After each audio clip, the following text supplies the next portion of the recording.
Logan the Layman Critic here. It's been quite a while since I did any reviews, but I got the sudden urge to start up again, at least for today. I'm going to be talking about Death Wish 4, The Crackdown.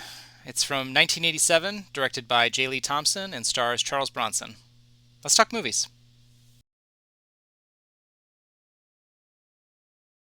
Paul Kersey is back in California and living a normal life. He's working as an architect, he's in a relationship, and he serves happily as a surrogate father to his girlfriend's daughter, Erica. But tragedy strikes when Erica dies of a drug overdose. Kersey starts looking for the drug dealers and is soon back as a vigilante once more. This time, he's in the employ of a wealthy benefactor who wants to destroy the two biggest drug empires.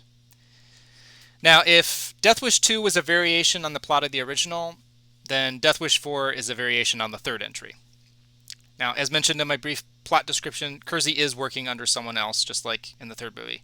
However, in this movie, it's less of an independent operation. His benefactor, known as Nathan White, provides him with intel, weapons, equipment, all these things to carry out his work. Now, Death Wish 4 has plenty of action with gunfights and explosions, but I would say the most interesting stuff is actually when Kersey is spying on the drug lords' operations and playing them against each other. He's using misdirection and manipulation. Now, they could have easily gone down the urban Rambo path with this sequel, like they did with the third movie, but I was pleasantly surprised with how different this movie is from its predecessors. Now, that's not to say that this film is without its problems.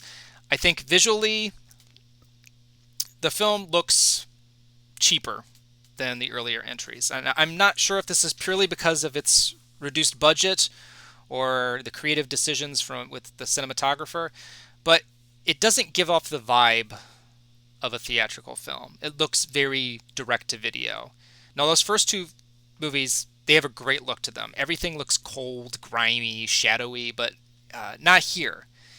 It's brightly lit, like you would see in a television program. Some of the sound design, like certain gunshots and explosions, they don't blend in with the ambient audio, and it doesn't sound good. Again, it comes across as being something from like a direct to video movie, not a theatrical production. The opening dream sequence, where Kersey kills a bunch of crooks in a parking lot, and then he discovers one of them it has his face. Uh, it gives the impression of something deeper and thematic, but they don't do anything with it. It makes you think that it might be foreshadowing his death later, or maybe it's representing his fear of becoming the thing that he hates. But again, there's nothing. There's no payoff. There's no follow through. It's just a bit of surreal, nonsensical imagery. And once again, we're given the plot contrivance of someone close to Kersey getting killed, so he has a reason to go on the streets again. Now, it's definitely better than Death Wish 3 in that we actually get to know Erica before she's killed, and thankfully, we are spared of any sexual deviancy in this entry. But I still think it's unnecessary to have that set up. He's been doing this for years now, and just like I said with the third movie, you can just pick up where he left off in the second movie, where he's already leading a double life as a vigilante and then doing his architecture job and domestic life. But I will say this about these movies, and this one in particular. There's an emotional through line in Kersey's journey. You know, you see him, he faces tragedy after tragedy, and he repeatedly makes the choice to use violence. And because of that choice, he's always left alone in the end.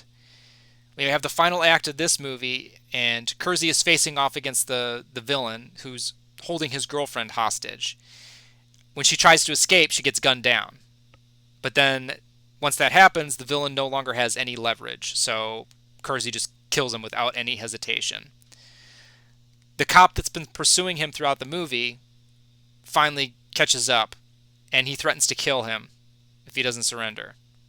But Kersey doesn't care. He doesn't even bother to turn around to face him. He just says to him, "Do whatever you have to do."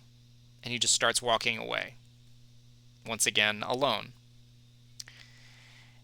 And I think this ending, it embodies the spirit of that title, Death Wish, because he's left with nothing.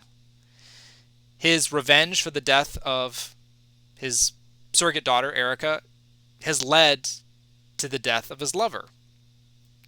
Violence has begotten violence.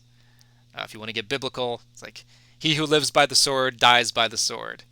But in this case, it's not a physical death for Kersey. It's the death of hope for a normal, happy life. The best he can wish for is a physical death to relieve him. And the cop doesn't even have the nerve to do that.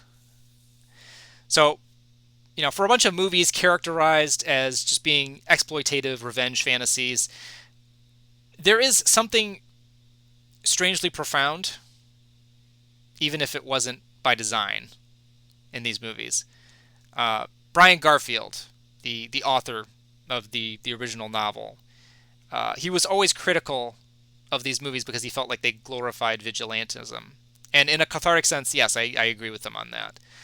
But I think that if he had taken a closer look at these films, maybe he might have seen something closer to the source material than he initially thought.